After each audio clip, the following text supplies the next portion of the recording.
Welcome to Retroom again. This is episode 0 of Dragon Crystal. Usually when I do episode 0s, which I really haven't done one yet, I do have one in the works. Usually I actually do them after I finish playing the game.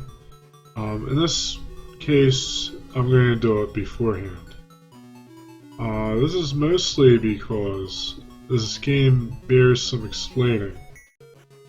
It's a Sega Master System game, and it's part of a genre called roguelikes.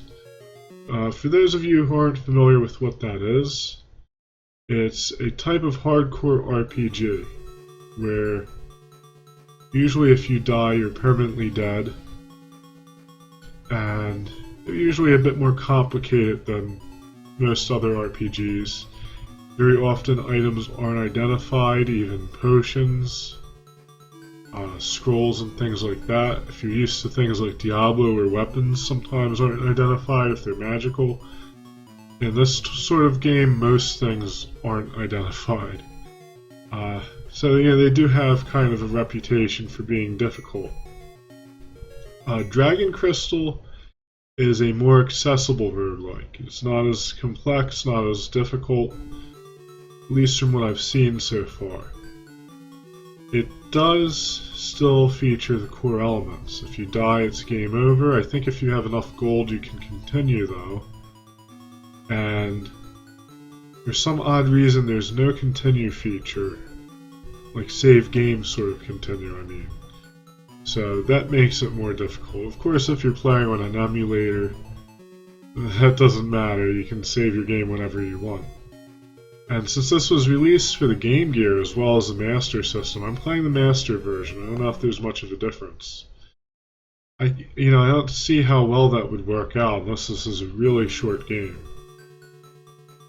But with some of that stuff in mind, this might actually be what you would consider roguelike, because it does let you continue under certain circumstances. And that roguelike just really refers to a roguelike that isn't quite as difficult. At any rate, it's an interesting game and I look forward to playing it. I am not going to necessarily beat this game.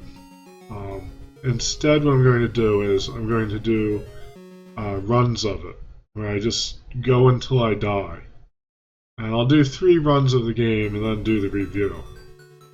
This is because these games generally can take a very long time to complete. I don't know about this one, maybe the second or third run, or even the first one I might beat it, who knows.